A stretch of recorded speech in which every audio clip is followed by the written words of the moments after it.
Aklımdan hiç çıkmayan ama bir türlü de açıkça söyleyemediğim sorunlardan biri köyümüzün fotoğraflarının çekilmesiydi.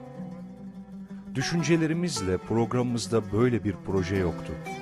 Göç hazırlığı içinde gündelik sorunlarla öylesine meşgul ve maddi kaynaklar açısından öylesine dardaydık ki böyle bir lükse ilişkin herhangi bir teklifim hemen reddedilecekti. Konuyu komite başkanı kardeşim Rizo'ya açmayı düşündüm. Çekimin önemini anlattım ve bana hak verdi.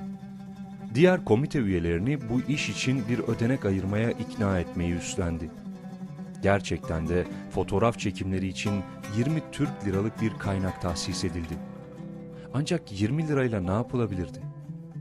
Castro'da bankerlik yapan Pandazidis kardeşlerin çocuklarının bir fotoğraf makinelerinin olduğunu duymuştum. Onları bularak 20 lira karşılığında 1924 Haziran ayı sonuna kadar köyün farklı bölgelerini birlikte dolaşmak ve işaret edeceğim her şeyin fotoğrafını çekmek üzere anlaştım. Bir ay içinde Gorgoli ya da Celala gibi yerlere bazen yayan, bazen de at sırtında giderek yetiştirebildiğimiz kadarını çektik. Bütün bu fotoğrafların plakalarını bu malzemeyle bir Sinasos albümü hazırlaması önerisi ve ricasıyla İstanbul üzerinden Yunanistan'a giderken karşılaştığım İstanbul temsilciliğimize verdim. Böylece göçmenlik dalgasıyla sürüklenerek Yunanistan'a gittim. Bir gün Nea İonya'daki çalıştığım halı fabrikasına postayla ağır bir paket geldi.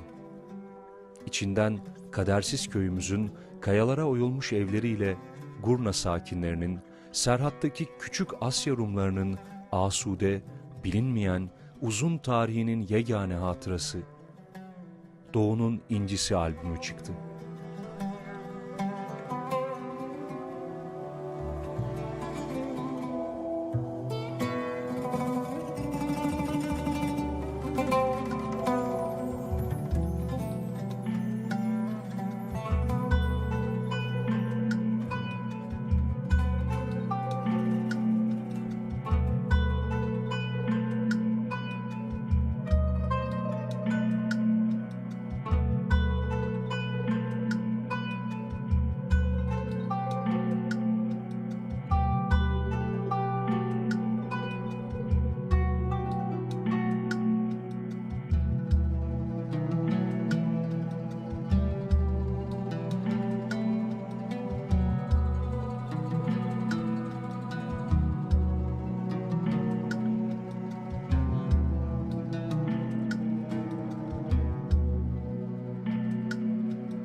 Merhaba, hoş geldiniz.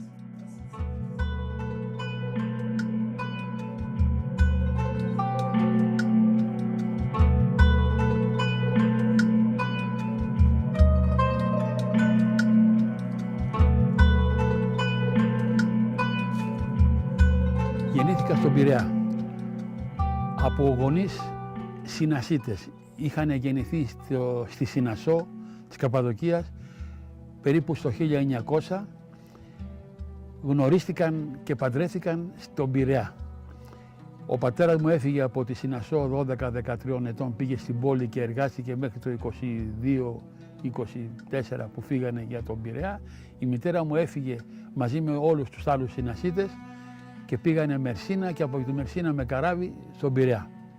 Εκεί γνωριστήκανε, παντρευτήκανε, κάνανε 4 παιδιά, ο τελευταίος είμαι εγώ. Σπούδασα οικονομικά, αλλά μεγάλωσα με το πνεύμα της Συνασσού. Από μικρό παιδί οι δύο γονείς μου με είχαν εντρυφήσει στα της Συνασσού και έτσι ασχολήθηκα και ασχολούμαι πάρα πολύ με τη Συνασσό και τα πολιτιστικά της. 1924'te mübadele olmuşlar, gitmişler ama Rumlar buradan önce 3 yerde yaşarlarmış. Bunlar Gome'de, Golgolu ve Damlamaz. Bunların esas çalışma illeri İstanbul olduğunu söylerler.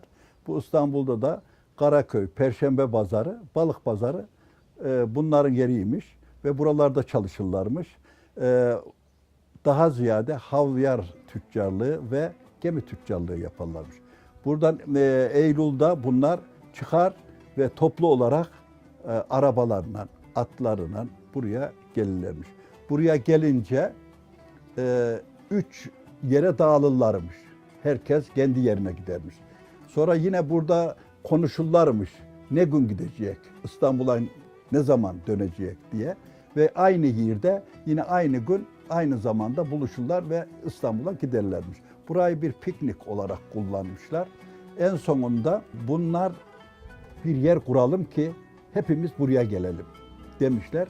Ve söylediklerine göre 7-8 tane mühendis göndermişler. 7-8 mühendis Sinossos'un yerini tespit etmişler. Buraya gelip burada bu binaları kurmaya karar vermişler. Ve yakın yerlere giderek adam toplamışlar, dellal çağırmışlar.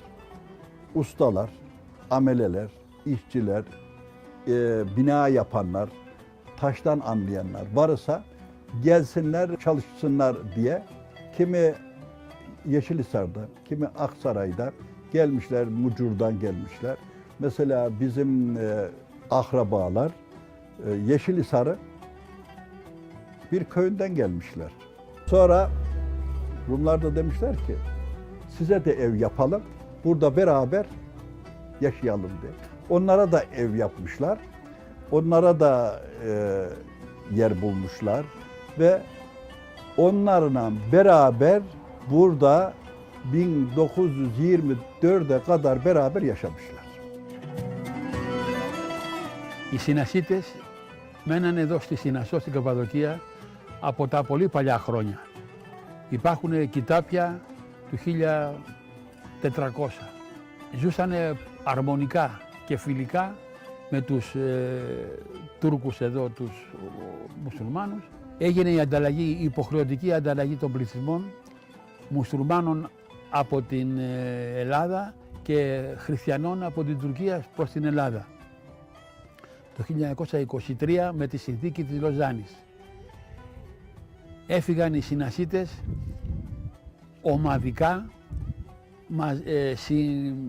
συγκεντρωτικά και πήγανε στη Μερσίνα με τους Αραμπάδες και από ό,τι μου έλεγε η μητέρα μου, οι Τούρκοι, οι γείτονές τους, είχαν στεναχωρηθεί πολύ και πολλοί έκλαιγαν όταν έφευγαν οι Συνασσίτες, οι Έλληνες. Πήγανε στη Μερσίνα και από τη Μερσίνα με καράβια πήγανε στην Ελλάδα.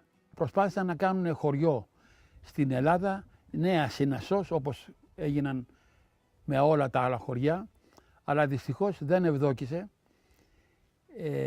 Τώρα έμεινε ένα χωριό στη Βόρειο Εύβοια, στην Ιστιαία, η νέα Συνασσός, αλλά δυστυχώς έχει αλλοιωθεί ο πληθυσμός, δεν μένουν πολλές οικογένειες στο χωριό, είχαν έρθει όλοι στην Αθήνα και στον Πειραιά, γιατί οι Συνασσίτες δεν ήταν αγρότες για να μπορέσουν να ασχοληθούν με τη γη. Ήταν έμποροι κυρίως στην πόλη. Στην πόλη οι Συνασσίτες ασχολιόντουσαν με το εμπόριο, είχαν αλίπαστα, είχαν μπακάλικα, είχαν ναυτιλιακά είδη και κυρίως είχαν συντεχνία των χαβιαράδων. Δηλαδή είχαν το διαμετακομιστικό εμπόριο του χαβιαριού από την Ρωσία στην Ευρώπη. Στη Συνασσό οι Συνασσίτες, οι περισσότεροι άντρες έφευγαν στην πόλη για δουλειά. Μένανε εδώ ορισμένοι που δουλεύανε ας πούμε στα μαγαζιά, χασάπιδες, φουρνάριδες, φύλακες κτλ. και οι δάσκαλοι και είχαν φιλία με τον Ευεργέτη, τον Έλληνα Ευεργέτη από τα Ψαρά, τον Βαρβάκη, ο οποίος τους έδωσε και 10 βαρέλια χαβιάρι και φτιάξανε το σχολείο. Το 1700 perippu, δεν θυμάμαι τώρα πότε. Bunlar tabii burayı çok güzel yapmışlar. Çok emek sarf etmişler. 1750'lerde, 1730'larda hani buraya başlamışlar takriben. Efendime söyleyeyim. Bura güzel olmuş. Burada anlattıklarına göre kasaplar, manavlar, ondan sonra lokantalar, fırınlar, doktorlar, eczane yapmışlar. Burayı bir küçük İstanbul yapacak diye başlamışlar buraya. Ve burayı da çok sevmişler. Neyse burayı yaptıktan sonra tabii geldiklerinde bütün yerli ve kendileri yani burada birlikte üzüm sermeye giderlermiş. Bu üzüm sermeye giderken düğüne gider gibi herkesi davet ederlermiş, giderlermiş. Bir ceviz indirmeye giderlermiş. Davuluna, zurnayla giderlermiş. Yani bir birlik, beraberlik varmış. Siz Türksünüz, biz yabancı filan yok yani. Böyle bir şey varmış, ahenk varmış. 1924'te mübadele olmuş. Annem 4 yaşında gelmiş. Tabii ki o zaman oradaki mallarımız orada kalmış. Oradaki tapularla beraber buradan yer vermişler dedemlere. İşte annem bunları hep anlatırlardı, dedemler anlatırlardı, ağırlardılar, toplanıyorlardı oraları falan, çektikleri acıları. Anlatıyorlardı dedemler. Ben de onları hep dinlerdim. Anne, masal gibi geliyordu. Her şeyi tabii bilmiyorduk. Buradan gelen Rumları orada herkesin evine dağıtmışlar tabii. Önce onlar gelmiş. 6 ay, 1 sene falan beraber kalmışlar. Bizim eve de bir tane bayan, bir de yanında genç kızı varmış. Onlar beraber gelmiş. İlk önceleri alışamamışlar. Yemek yemiyorlarmış falan. Çok üzülüyorlarmış onlardan. Ondan sonra alışmışlar. Ondan sonra oradaki Rumlarla da bizim iyi geçiniyorlarmış. Sadece işte o çeteler ekinlerimizi yakıyorlarmış. Koyunları olanların koyunlarını çalıyorlarmış.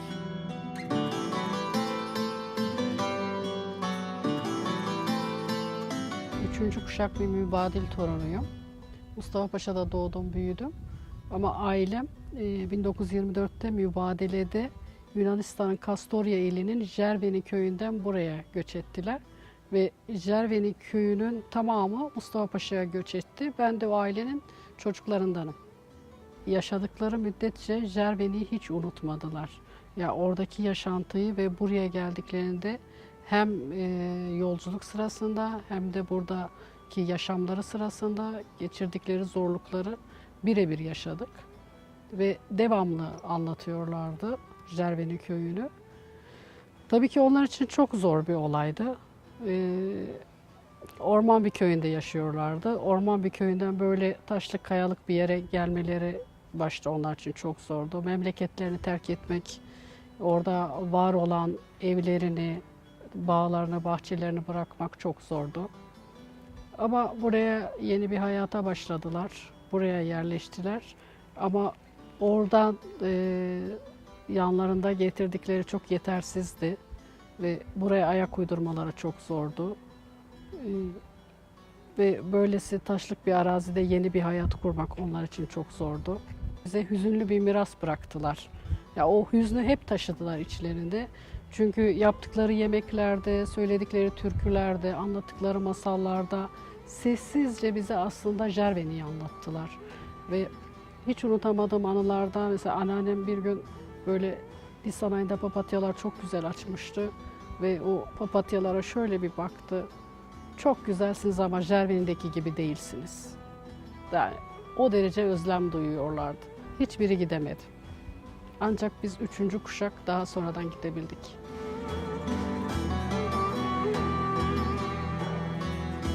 Bizimkiler Gülcemal gemisiyle gelmişler. İzmir'de kalmışlar. Onlar tabii orada 1 ay mı falan kalmışlar. Ondan sonra yine gemiyle anlatıyorlardı. Mersin'e gitmişler. Mersin'den Niğde'ye. Niğde'de dedemler 1 ay kalmış. Oradan ev kiralamış dedem. Ailesini oraya bırakmış. Gelmişler birkaç kişi, büyük adam, yaşlılar, birkaç kişi gelip evleri görmüşler. Buranın evleri çok güzelmiş. Yani konak gibi, her bir ev konak gibiymiş.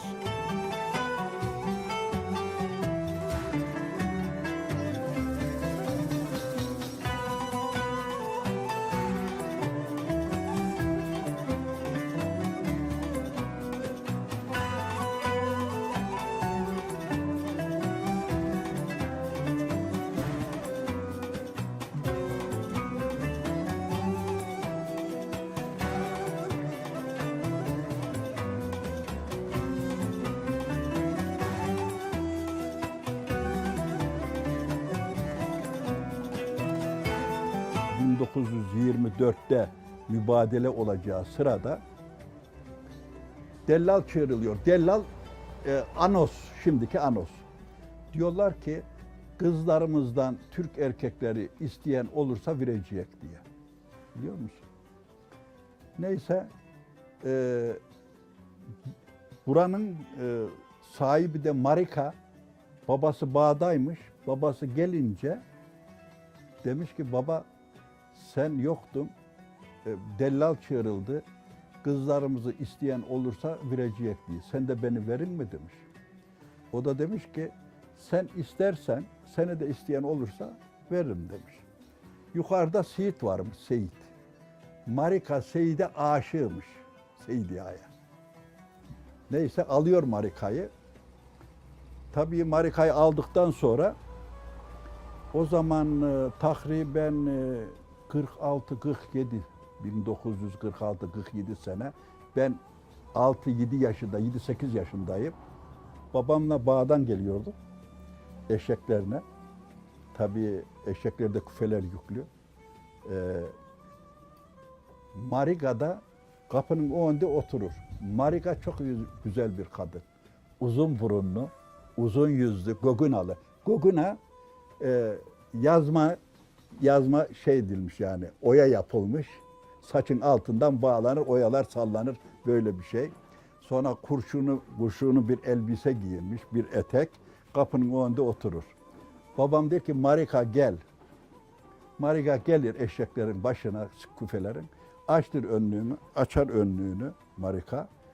Üzüm verir, domates verir, biber verir, neyse verir. Marika sevinerek içeri gelir. Bir gün dedim ki baba biz ta uzaklardan getiriyor bunları. Sen bu kadına veriyorsun. Hani niye veriyorsun? O da dedi ki bana oğlum biz amcalarına öksüzdük. Fakir idik. Rumlar bizi bilirlerdi. Bize ufak işlerini gösterdilerdi. Bize para verirlerdi, elbise verirlerdi, yiyecek verirlerdi. Biz de sevinirdik derdi. Biliyor musun? Onlar gitti, bu gariban kaldı. Bu kimseden istemez, kimse de buna vermez derdi. O zaman ben dedim ver. Sonra neyse gel oldu gidiyor. Ben Marika'yı çok seviyordum. Marika teyzeye kaçmaya başladım gayrım. Buraya evden kaçıyordum boş kaldığım zaman. Burada oynuyordum. Marika teyze buraları süpürüyordu. Ben de yanında duruyordum. Öğlen oluyordu. Bazı şeyleri yapıyordum. Bana da yediriyordu. Neyse şimdi burayı ben çok seviyorum. Güzel yer. Marika'yı da çok seviyordum. Bura otel olacak. Otel bittikten sonra da adını Marika Otel koyacağız. Burada yaşayan Rumlar tabii ki bu görkemli evlerden biz anlıyoruz yani o dönemde ne kadar kültürlü ve maddi açıdan ne kadar zengin olduklarını görebiliyoruz. Daha çok ticaretle uğraşıyorlar İstanbul'da ve bu ticaretini kazandıklarını yine Sinosos'a harcamışlar. Bunlar güzel evler yapmışlar. Hani 1700'lerde, 1730'larda 3 katlı evler yapmışlar. Bunlar kolay değil yani. dantel gibi taşları işlemişler. Ve bunlar hasbel kader gitmişler. Bu evler ne olmuş? Tarihi evler olmuş. Turistik evler olmuş. Şimdi burayı terk edip gitmek bize de başkalarına da zor. Yani bizim elimizden alsalar, git deseler zor. Onlara da zor gelmiştir buraları. Zaten kızlarını da onun için vermişler. Evlerimize sahip olsunlar ki belki dönerik diye. O zaman millet hep şey yapmışlar tapuyla kaç kişi varsa yani bizim dedemler 3 kardeş, 3 kardeşe ev vermişler.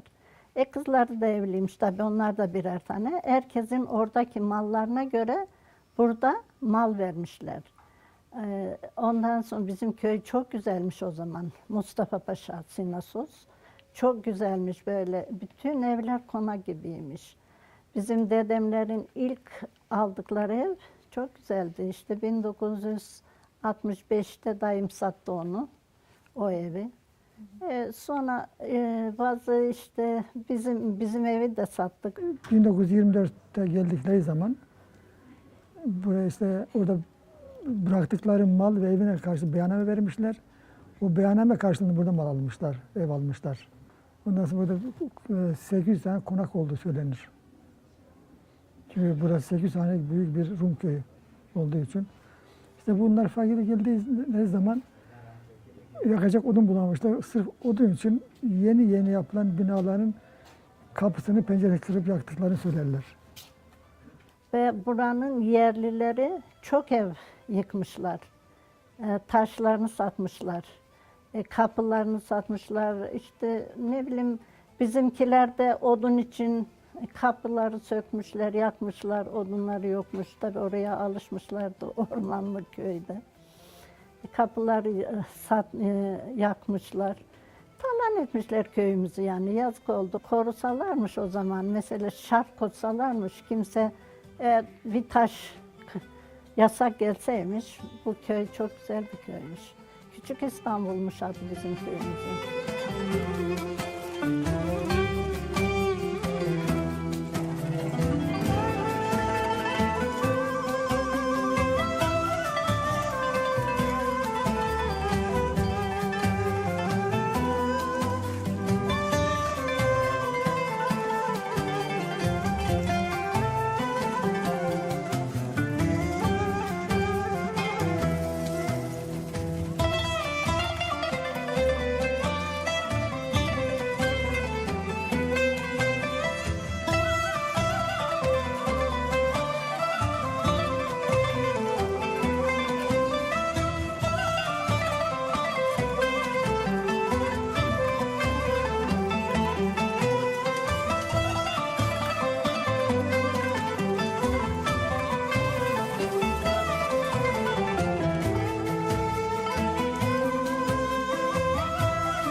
πιο πολλά σπίτια στη Σινασό στα παλιά χρόνια ήταν σκαλιστά στους βράχους.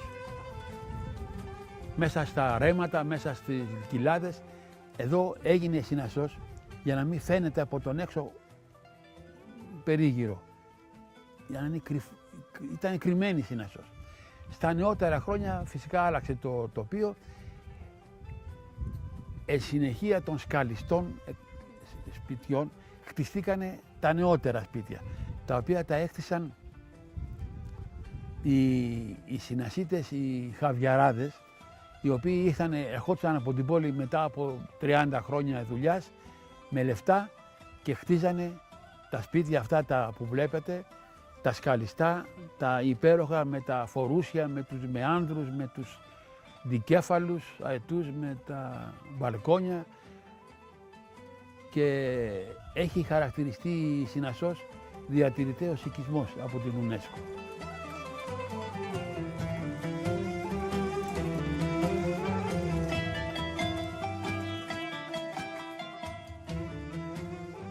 Hani büyük ev. Büyük evde adam hem kokmuş hem de oturamamış yani. Bazı küçük illere taşınmış ama bu büyük evi satmış. Bu büyük evi satanlar, alanlar da buranın taşlarını yıkmışlar, yakın köylere satmışlar. bura harabiye dönmüş. Daha da bakmamışlar, anlamamışlar. O zamanın muhtarları ve muhtarların yakınları, birkaç, mesela Hacı Usta vardı burada, Hasan Hüseyin Usta. Onlar sırf taş satmak için çok konakla yıkıp taşlar satmışlar. Burada Bahçeli Köyü var. Ondan sonra birkaç köyde var. Ortaysa kasabası var. Buradan o köylere, kasabalara ev yapmak için taş götürürler buradan. O şekilde burada konaklar yok oldu. Şimdi 50-60 konak ancak kaldı. 70'ten sonra kapı taktılar, buraları korudular, turizm başladı. Yani buranın kıymetli olduğunu anladılar. Dirkene tedbir aldılar ama iş işten geçti. Koruma kurulu ortaya çıktı. Uzun yıllar, mesela şu sarı konak benim doğum büyüme konaktır. Yıkılmaya başladı. Çatısı çöktü. Bir tek bir taş dahi değiştirmediler. Öyle bir yasak koydular. Ondan sonra biz öyle satmak zorunda kaldık. İstanbul'da geldi aldı. Sonra restore etti. Şimdi korunuyor sözde yani ama eski evler kalmadı ki. Korunsa neye korunacak? Öyle eski evler hep yıkıldı. 100 seneyi geçti. Bizim nahiye'ydi, köy oldu. Böyleyle köy biraz geriledi tabii ki. Bu son senelerde köy geriledi.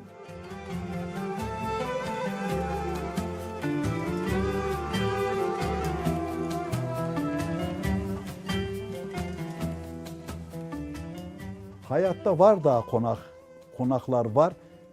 Bu konakları, bu gibi evleri yaptırmak zor. Yaptırmak zor, çok para istiyor. Yaptırınca da adam nasıl oturacak bu fiyata, bu paraya, bu masrafa nasıl oturacak? Onun için kuvveti yok, gücü yok, yaptıramıyor. Yaptıramayınca da buraları Kültür Bakanlığı da hani gelişigüzel yapılmaya müsaade etmiyor. Böylelikle yağmur, kar, çamur, parasızlık eridip götürüyor. O güzelim o yapılar yani bilinçsiz bir şekilde yıkıldı koydu bir de. Çok güzel evler vardı. Eğer o evler neler duraydı, o mahalleler duraydı. Mesela şimdi çağırıyorlar hani sermayeler buraya Türkiye'ye gelsin diye. Esas sermaye gitmiş, şimdi sermaye gelsin diyor şimdi. Bak neden acaba gitmiş bu sermayede? Niye şimdi çağırıyorlar?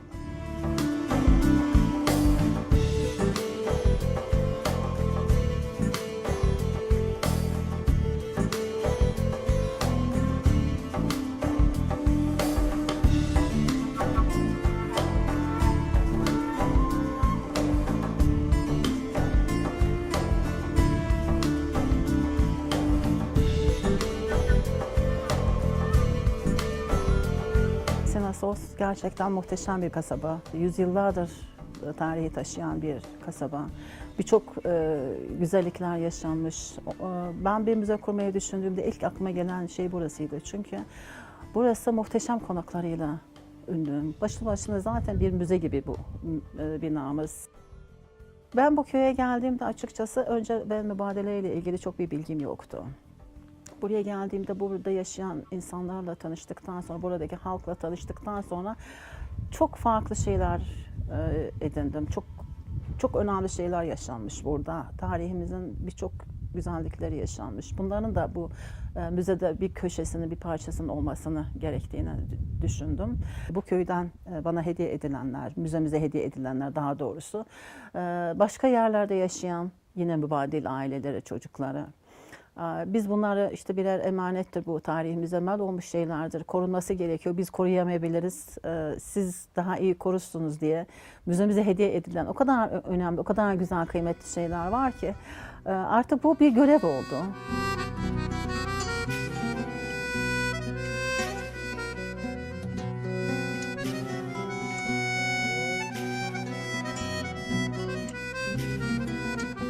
Ήρθα εδώ για πρώτη φορά το 2000 με εκδρομή από το Σωματείο των Συνασιτών που εδρεύει στον Πειραιά και το σωματείο έγινε το 1925. Μόλις φύγανε από τη Σινασό, πήγανε στην Πειραιά και κάναν σωματείο. Το 1982 έγινε η πρώτη εκδρομή, δεν μπόρεσα να έρθω. Το 2000 ήρθα για πρώτη φορά και έχω έρθει μέχρι τώρα 8 φορές. Γνώρισα πάρα πολλούς ντόπιους Τούρκους που μένουν στη Σινασό και βρήκα από τα κοιτάπια, ας πούμε, που υπάρχουν, το σπίτι του πατέρα μου. Το σπίτι του πατέρα μου είναι στον Άγιο Κωνσταντίνο, στην εκκλησία δίπλα. Είναι εγκαταλελειμμένο.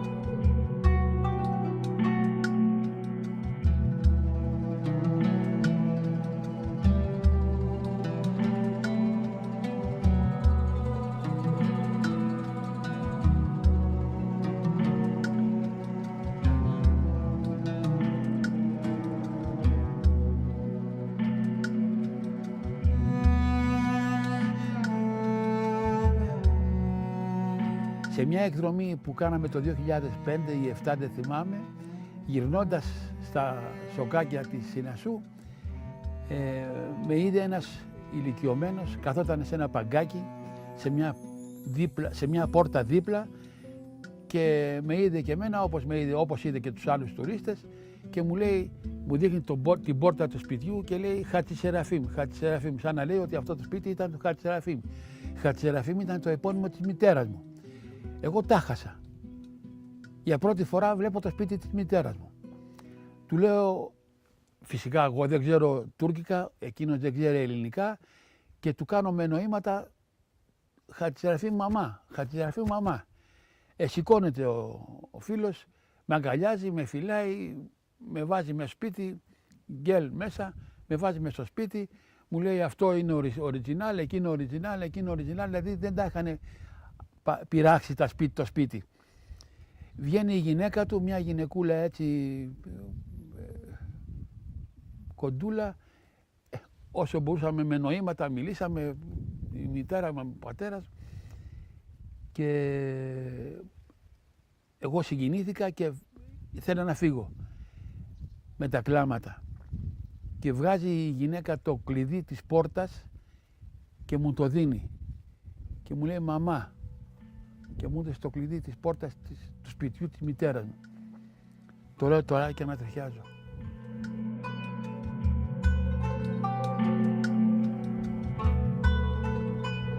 Και έτσι είχαμε εδώ πάλι μετά από τόσα χρόνια, αλλά δυστυχώς έχουν πεθάνει οι κάτοικοι του σπιτιού και είναι εγκαταλελειμμένο.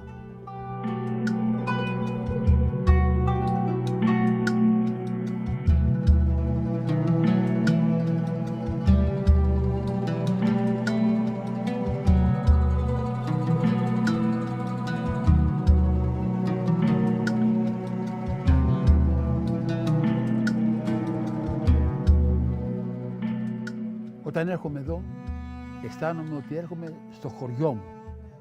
Δεν είχα νιώσει χωριό εγώ γεννημένος στον Πειραιά, αισθάνομαι ότι έχω έρθει στο χωριό μου.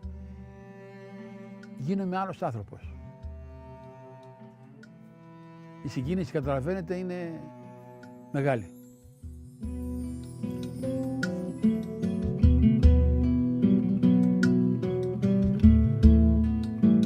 Yunanistan'da yaşayan çok sevdiğimiz dostlarımız var. Biz onlarla devamlı görüşüyoruz. Mustafa Paşa'da doğmuş, 1924 öncesi doğmuş. Mübadele'den sonra Yunanistan'dan sonra tekrar İstanbul'dan Yunanistan'a böyle birçok şeyler yaşamış bir ailenin bir ferdiyle tanıştık. Şu anda bir aile gibiyiz biz onlarla. Çok güzel bir dost kazandırdı Mustafa Paşa bana, Sinasos. Bir telefon konuşmamız sırasında şöyle bir şey söylemişti. Ben telefonun başında ağladım. Kendisi de Yunanistan'da telefonun başında ağladı. Biz birbirimizi hiç böyle tanımadan önce oldu bunlar. Sinasos'a ait, size ait bir şey getireceğim dedi. Ben tanımadığım biri bana ne getirebilir? Sinasos'a ait olabilir dedim diye düşündüm. Yok dedi, benim 3 kuşak büyüğüm Sinasos'ta doğdu ve onun yaptığı bebekler var. Bana teslim edildi. Bu evine gidecek dedi. Onun evi sizin orası dedi. Aynı şeyleri yaşadılar. Özlemler aynı. Ama tabii ki bu şey olarak korunan bir kültür olarak onlar biraz bizden daha şeydeler. Çünkü yazılı olan kaynakları çok.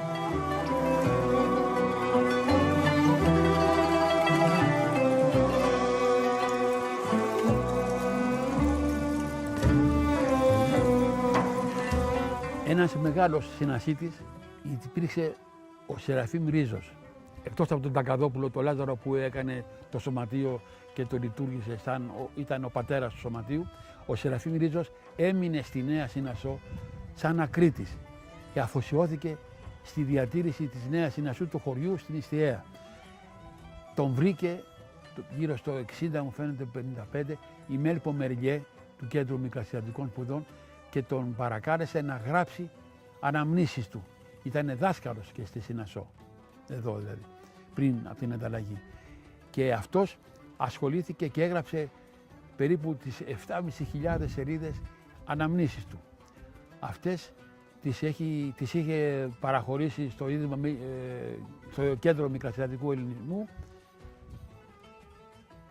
και το 2007 εκδόθηκε σε δίτομο βιβλίο η Συνασσός του Σεραφείμ Ρίζου με δαπάνες της οικογένειας των Συνασσιτών Χατζελευθεριάδη.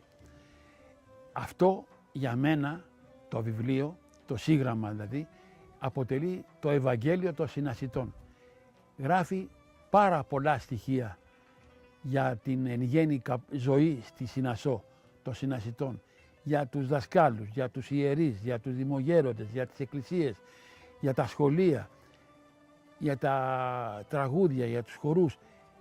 Είναι πολύ λεπτομεριακό και νομίζω ότι πρέπει να το έχουν στη βιβλιοθήκη τους όλοι οι συνασσίτες. Το σπίτι του εδώ που είναι στη Συνασσό, το σπίτι με τα λιοντάρια, λένε ότι είναι το πιο φωτογραφημένο σπίτι της Καπαδοκίας.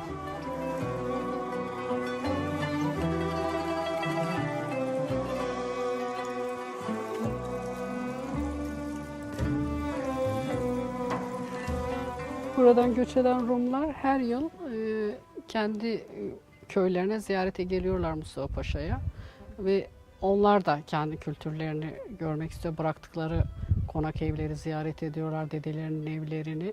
Her yıl geliyorlar ziyaretlerine. Şimdi yine Rumlar geliyor Yunanistan'dan, Atina'dan. Atina'da buradan gidenler bir köy kurmuşlar. Bu köyün aynı sistemini kurmuşlar. Ve adına da New Sinossos demişler. New Sinossos'un derneğini kurmuşlar. Bu derneğin de şimdi 5000 tane üyesi var.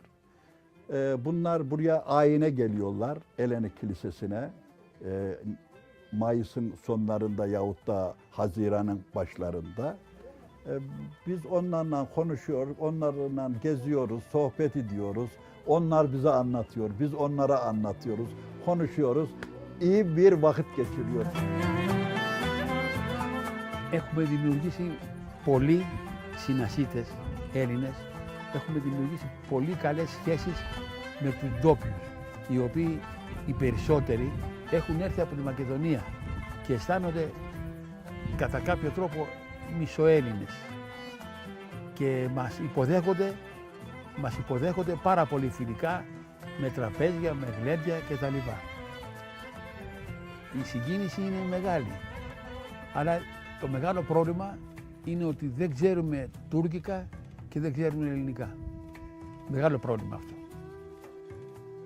Εγώ έχω δημιουργήσει μερικές φιλίες εδώ από τους ντόπιους επειδή έχω έρθει συχνά. Πέραν τούτου δεν μπορούμε να κάνουμε, γιατί δεν είναι το πρόβλημα, το μεγάλο εμπόδιο είναι η γλώσσα. Buraya geldiklerinde Rumlar herkes kendi evini ziyaret etmek istiyor. Tabii dedesinin evini, o anılarını yaşamak istiyor. Ve onunla ilgili bir çalışma yapıldı. Buradan giden Rumların evleri, işte birinci sahipleri kimse onlar tespit edildi ve gelen torunlara işte dedesinin ismini söylediği zaman dedesinin ismini gösterebiliyoruz. Ve herkes kendi evinde konaklayabiliyor. Mustafa Paşa halkı giden halkı misafir ediyor evlerinde. Sarı Konağın benim doğma büyüme olan konakta bile onun torunu geldi ve onu gezdirdim, bilgiler verdim. Adamın gözleri yaşardığını hissettim yani.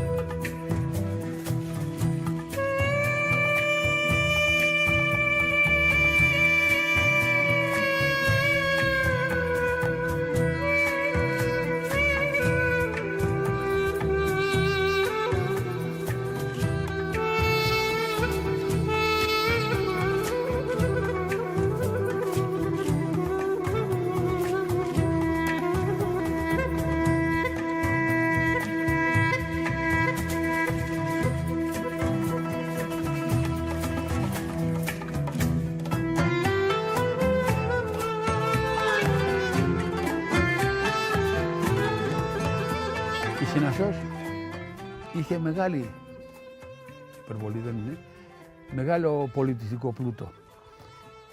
Καταρχάς, μιλούσε ελληνικά, με αρχαίες ελληνικές ρίζες οι λέξεις του γλωσσικού ιδιώματος. Παραδείγματος χάρη, κόρτον, το τσιπούρι των αρχαίων, το λέγανε εδώ Συνασσό κρότον. Το ποιό των αρχαίων Ελλήνων, το ποιό, το κάνω, το λέγανε τιναπίκο. Εν πάση περιπτώσει είναι πολλά. Είχαμε εδώ στη Συνασσό βιολί, κλαρίνο και τον τέφι. Κλαρίνο σπάνιο στην Καπαδοκία. Το βιολί ήταν κατάλοιπο της λύρας, της Καπαδοκικής. Το κλαρίνο ήταν σπάνιο στην Καπαδοκία. Το είχε φέρει ο Μελετιάδης, ο Κωστής Μελετιάδης, ο οποίος ήταν και ζωγράφος. Είχε φύγει από εδώ μικρό παιδί, είχε πάει στην Βενετία, είχε σπουδάσει, δεν ξέρω πώς λεπτομέρεια, είχε σπουδάσει ζωγράφος και έφερε το κλαρίνο και εκτός από τη ζωγραφική που έχει ζωγραφίσει με τοιχογραφίες τα περισσότερα σπίτια της Συνασσού με σπουδαίες τοιχογραφίες, συμβολικότατες. Bu bina Güllü Hanım Konağı diye geçiyormuş. Mimarlık fakülteleri tarafından incelenen bir bina. Çünkü biz restorasyonunu da yaparken asla hiçbir tarafta değişiklik yapmadık. Kapıların hepsi orijinal. Çok muhteşem bir tane şapelimiz var. Bu şapelimiz çok çok özel zaten. Bölgedeki şapellerden çok özellikle farklılıkları var.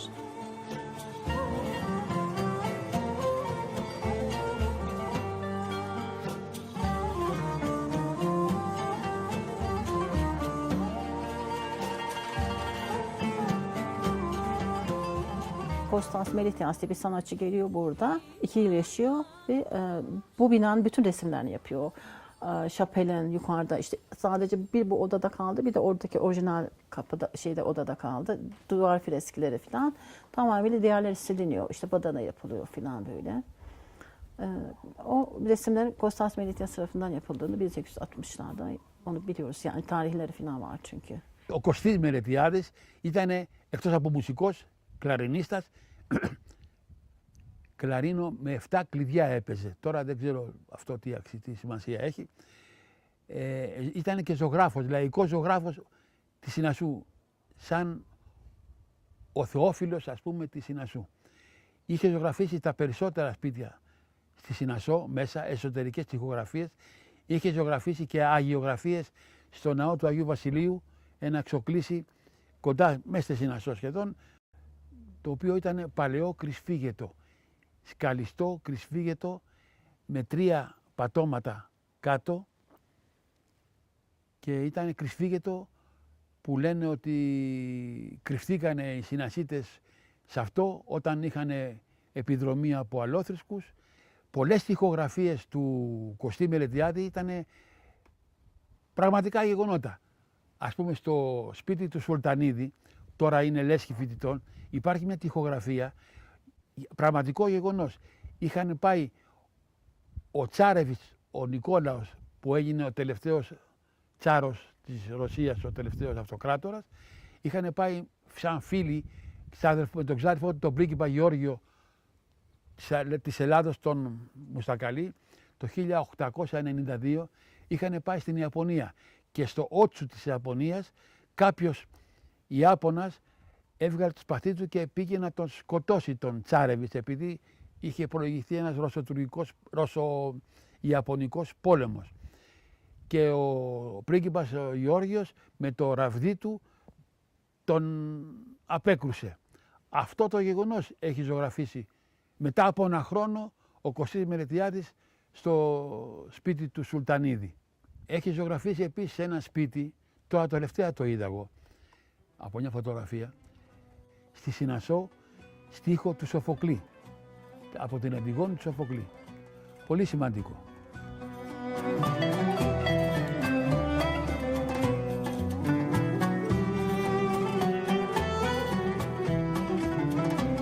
Birisi Marina, birisi Şefika Mukaddes. Şefika teyzenin kız kardeşi de Makbule'ydi adı. O da başka bir yere evlenmiş. Yani burada kalamazlarmış. Türk'le evlenince burada kalmışlar. Rahmetli işte Şefika teyze anlatıyordu tabii ki. Her şeylerini anlatıyordu.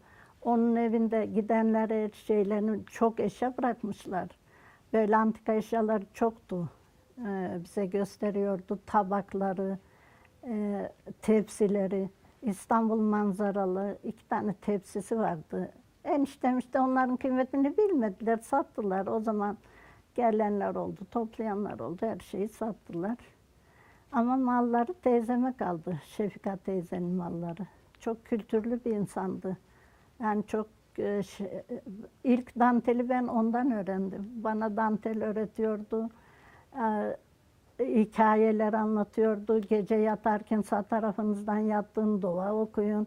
Hepsini bize, benim dedem hocaydı ama onun anlattıkları benim daha çok aklıma giriyordu. Demek ki ne bileyim yani sevdiğimiz için ve iyi insandı.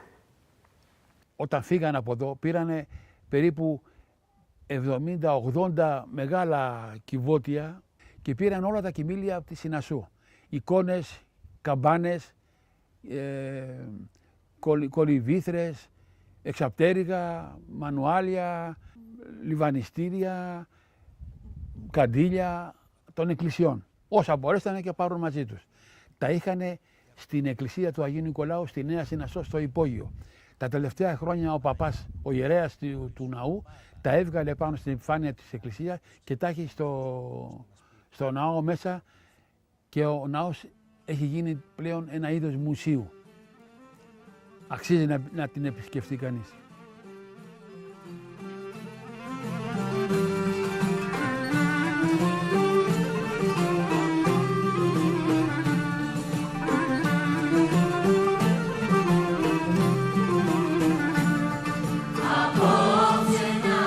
Είχε πάρα πολλά παλιά, αρχαία, ελληνικά τραγούδια του ακριτικού κύκλου, ακριτικά τραγούδια, σχεδόν άγνωστα στην εποχή μας.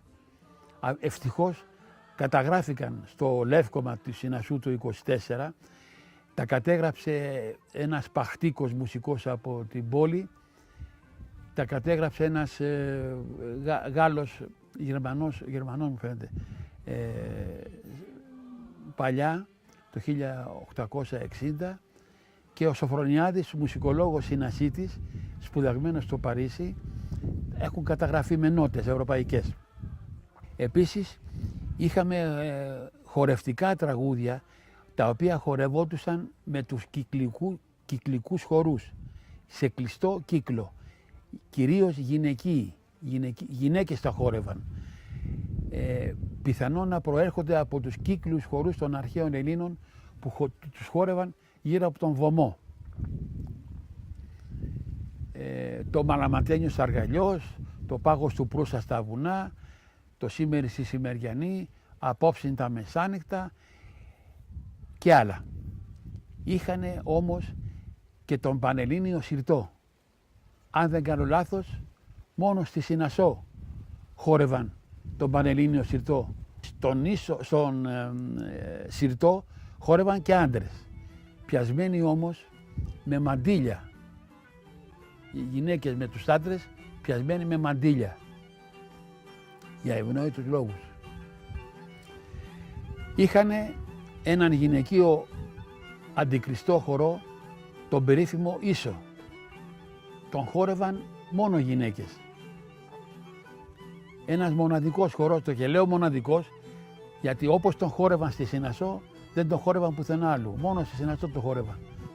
Οι άντρες χόρευαν τον πανκαπαδοκικό χορό, τον χορό των κουταλιών, που το λένε και κόνιαλοι, αλλά στη Συνασσό το χόρευαν με πολλές φιγούρες και τσαλίμια. Ήτανε χορός φιγούρας. Γιατί γινόταν και το νυφοπάζαρο μεταξύ των χορευτών και των κοριτσιών που παρακολουθούσαν. Και ερχόταν τα προξενιά που λέγαμε. Και γινόταν τα συνοικέσια. Mustafa Paşa'nın bir özelliği göç eden mübadiller Cerveni köyünden olduğu gibi bir köye yerleştikleri için ve dil bilmedikleri için çok çabuk çözülemediler. Bir arada yaşadılar ve kültür oldukça korundu. Ve bugünümüzde bile Mustafa Paşa'da yaşayan bir kültür var, mübadil kültürü var. İşte bu yemeklerimizden tutun da gelenek, görenek, adetlerimiz bugün hala yaşıyor capcanlı. 100 yıl önce dedelerimiz nasıl düğün yapıyorlarsa Cerveni'de biz o düğünü aynı şekilde yaşatıyoruz. Το σωματείο από το 1925 είχε πάρα πολλές δραστηριότητες με πολιτιστικά, με φιλανθρωπικά έργο, με κοινωνικό έργο. Προσπάθησε να κάνουν συνοικέσια μεταξύ τους οι συνασίτες. Στη δεύτερη γενιά παντρευτήκανε πάρα πολλοί συνασίτες με συνασίτησες. Κάνει τώρα στο κτήμα στο Κρυονέρι κάθε χρόνο κάνει μια προσπάθεια αναβίωσης ενός πανηγυριού της Αψηλής Παναγιάς. Η Αψηλή Παναγιά ήταν ένα βουνό έξω από τη Συνασσό 6-7 χιλιόμετρα, σε ένα ψηλό βουνό επίπεδο υπήρχε ένα εκκλησάκι χτιστό, το γενέσιο της Παναγίας. Κάτω από την οροφή, την επίπεδη οροφή, περίπου 300 επί 200 μέτρα είναι η κορυφή. Κάτω από την κορυφή υπάρχουν σκαλιστά γύρω-γύρω, περίπου 100 δωματιάκια, σκαλιστά στο βράχο.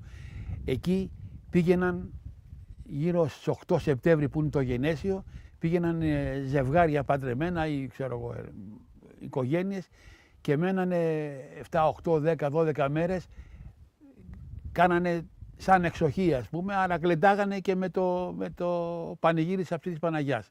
Αυτό το πανηγύρι της Αψηλής Παναγιάς προσπαθούμε κάθε χρόνο να το αναβιώσουμε στο Κρυονέρι. Έχουμε εκεί το κτήμα, έχουμε καρέκλες, έχουμε κουζίνα, έχουμε τραπέζια και μαζεύονται περίπου 200-250 συνασίτες και ψήνουμε το πατροπαράδοτο εριστέ πιλάφ.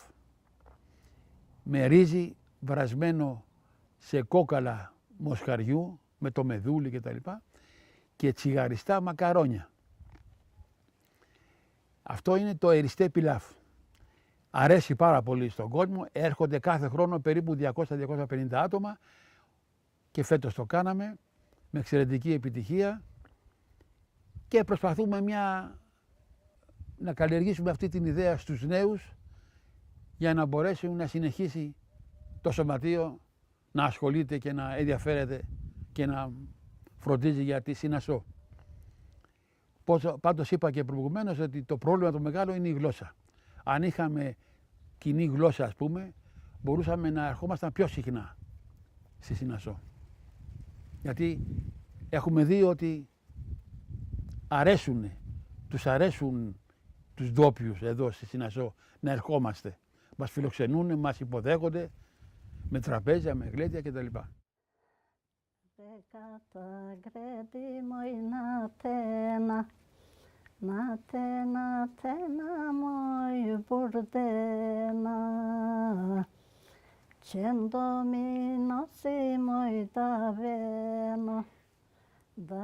Radyo vardı o zaman 1952'de dayım radyo almıştı.